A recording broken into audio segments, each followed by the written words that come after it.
Hello guys, how are you? Okay, we are talking about today was. Was in the past continuous.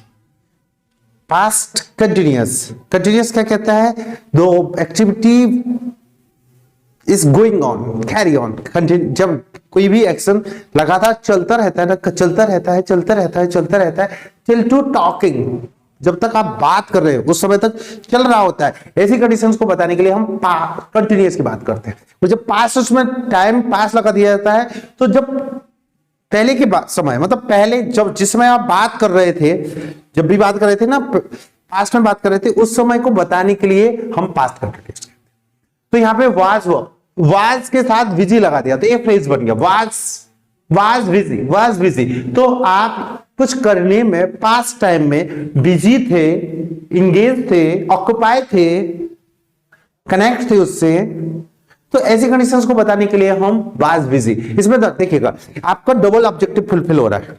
एक तो आप past continuous भी सीख रहे हैं, पास्ट की घटनाओं को कंटिन्यूअस में, जब पास्ट में जो घटनाएं जारी थी उनको बताने के लिए पास्ट कंटिन्यूअस टेंस का यूज किया जाता है। तो पास्ट कंटिन्यूअस भी सीख रहे हैं और आप एक नया यूज भी सीख रहे हैं। दैट क्लियर ना? Okay, that clear.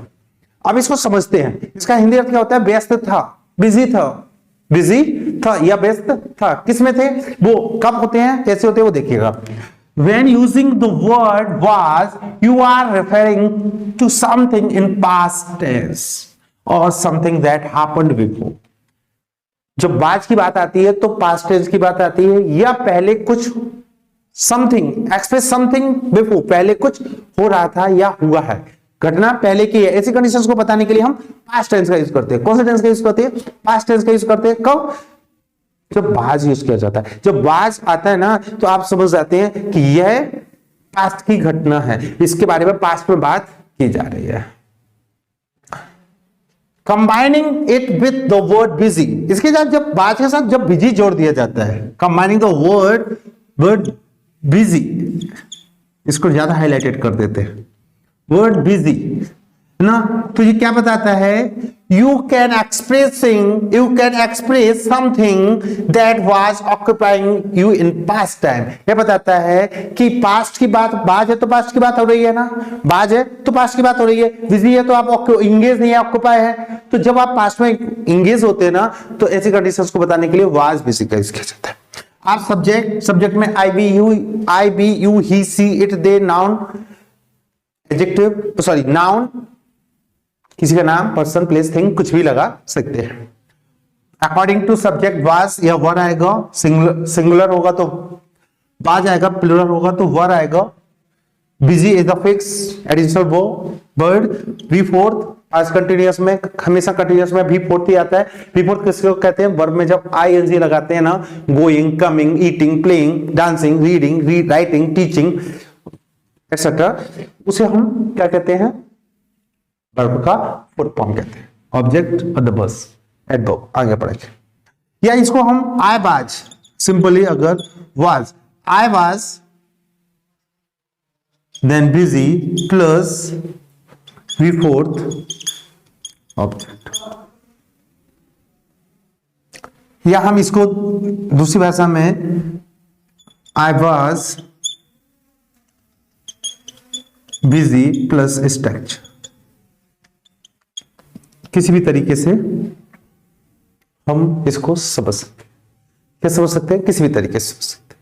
That clear ना? अब एग्जांपल से समझिएगा। आई वॉज बिजी थिंकिंग, मैं सोचने में व्यस्त था। अभी नहीं, पहले की बात हो रही है। पहले मैं व्यस्त था किसमें? सोचने में। तो I was busy thinking, I was busy thinking, मैं सोचने में व्यस्त था। आई वॉज बिजी वॉकिंग, मैं काम में व्यस्त था। आप किसी से कहते हैं ना आई क्यों नहीं, तो आप बता सकते मैं यार व्यस्त था, यार मैं सोने में व्यस्त था, मैं किसी काम में लग गया था, मैं यार कुछ लिख रहा था, मैं कुछ पढ़ रहा था, मैं कुछ काम कर रहा था, मैं खाना खा रहा था, खाने में व्यस्त था, फोन क्यों नहीं उठाया, तो आप बता सकते हो। आप आए क्यों नहीं, आप बता सकते हो किसमें व्यस्त थे। तो ऐसी घटनाओं को, मतलब ऐसी इंसिडेंट या एक्टिविटी को या ऐसे एक्शंस को बताने के लिए जो पास्ट में है, और आप उसमें आप किसी को आगे चल के प्रेजेंट या फ्यूचर में उसको एक्सप्रेस कर रहे हैं, यार मैं इसमें बिजी हो गया था, मैं इस काम करने में लग गया था। तो ऐसी घटना को बताने के लिए हम क्या कहते हैं? I was busy thinking, I was busy working, I was busy cooking dinner. Dinner को पकाने में व्यस्त, बनाने में तैयार करने में, पकाने में व्यस्त था।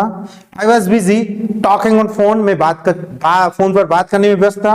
I was busy cleaning the house, मैं घर को साफ करने में व्यस्त था। I was busy studying for my test, मैं अपने टेस्ट के लिए पढ़ाई करने में व्यस्त था। I was busy taking bath, I was busy helping that person, I was busy gaining knowledge, I was busy improving my skill, I was busy affiliating someone। तो आप बता सकते हैं कि आप किस में व्यस्त थे। ओके, इनसे आप सीख रहे हैं ना, यू आर कैरी ऑन, सीखते रहिए। Thank you very much, have a good day.